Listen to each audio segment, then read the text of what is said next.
Guys, আসসালামু আলাইকুম। কেমন আছেন সবাই? আজ চলে আসলাম বরাবরের মতন নতুন ভিডিও নিয়ে।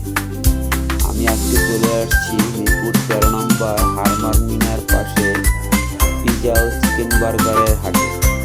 এখানে খুব অল্প টাকায় খুব ভালো মানের টেস্টফুল খাবার পাওয়া যায়।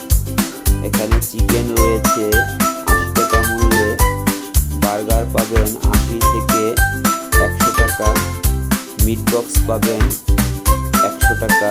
এখানে আরও অনেক খাবার রয়েছে যার প্রাইস অনেক সুলভ মূল্যে পাওয়া যায়। অল্প টাকার ভিতরে খেতে আসলে এখানে একবার ট্রাই করতে পারেন। চলুন বন্ধুরা, ঘুরে দেখা যাক পুরোটাই। ততক্ষণ সাথেই থাকুন।